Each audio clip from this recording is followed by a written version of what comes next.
Come from the four winds, O Spirit. Come, breath of God. Disperse the shadows over us. Renew and strengthen your people. Veni Sancte Spiritus. Please be seated.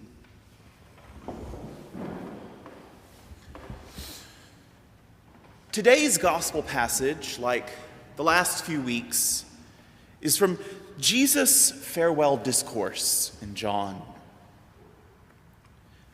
Jesus spends a lot of time on the night before he dies, soaking in the company of his disciples, teaching them even more about himself, teaching them even more about God's reign. Knowing that he is going away both to the crucifixion, defeating death and the grave, but also returning to the Father, Jesus takes his time. It's an intimate goodbye party, complete with sorrow in the disciples' hearts. When we read these chapters of John, particularly paying attention to Jesus as a living, breathing person, his love, care, and tenderness come through. Jesus, and John in his recording, are telling the disciples a lot.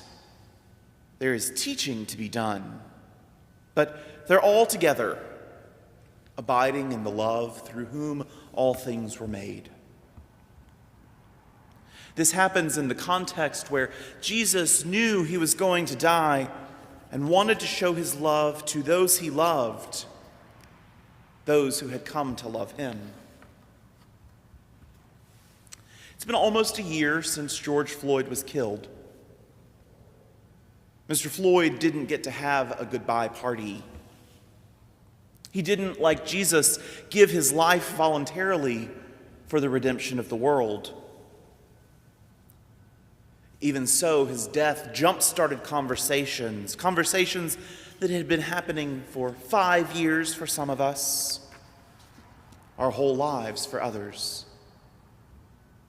His killer has been convicted, and maybe some police reform with teeth will take place nationally.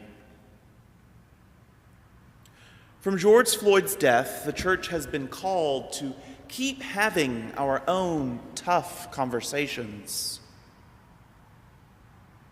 The covenant to root out racism, which we'll pray together in place of the prayers of the people, has come from George Floyd's death, has come from last summer's demonstrations, and has come from the church listening a little closer and listening a little deeper. In the movement of the Spirit, the advocate, the helper that Jesus promises the disciples, we hear the rustling of history calling for our lamentation.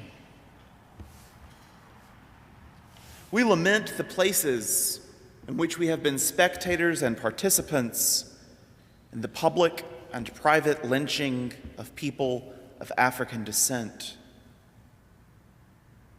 We lament the systems of white supremacy, white exceptionalism, and white privilege present in the church that have condoned people, particularly people of African descent, being viewed as less, inferior, or unworthy, rather than as beloved children of God, made in the image of the divine.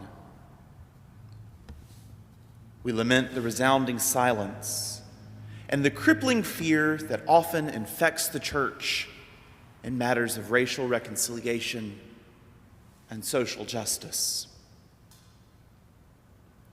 These are just a few of the things this covenant to root out racism calls to our lamentation. These are just a few things where the advocate, the Holy Spirit, proves the church wrong, convicts us of the sin we commit. In our gospel text today, Jesus tells the disciples that he will send them an advocate. The advocate will prove the world wrong about sin and share even more with them In Jesus' love for the disciples, he's held off on what he's told them, giving them what they could handle, and they still don't really have a handle on it.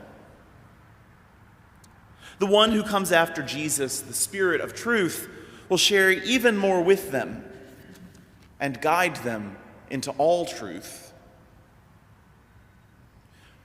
Writing about the experiences of the church, John has seen the Spirit at work in the church's development since Jesus' ascension and Pentecost.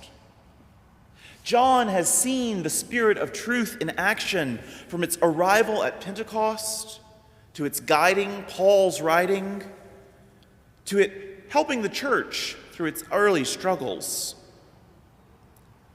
Jesus promised the disciples an advocate, a helper, a Spirit of truth,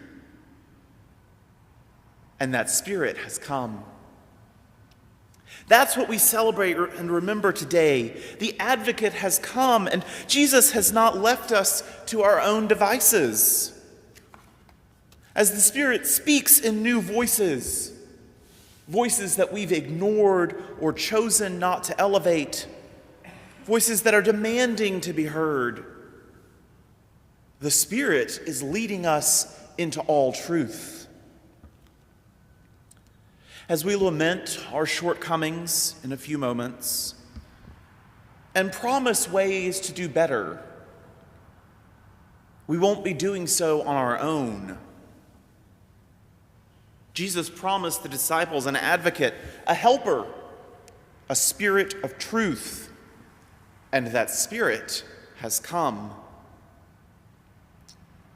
After we offer our lamentation, we'll make our promises the same way we make and renew promises at our baptisms.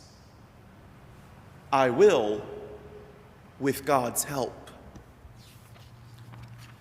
Acknowledging and bewailing our manifold sins and wickednesses, which we from time to time do commit against God's most grievous majesty,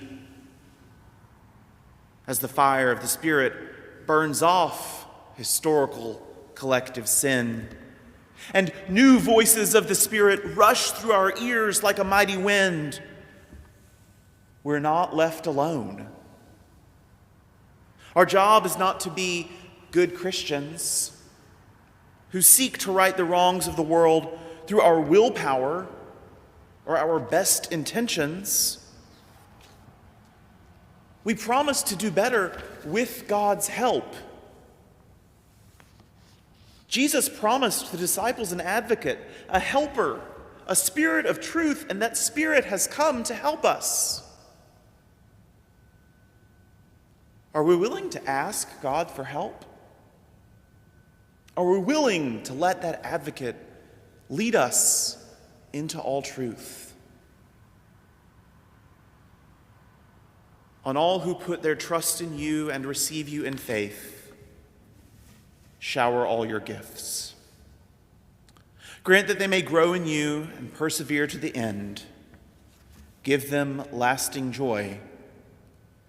Come, Holy Spirit.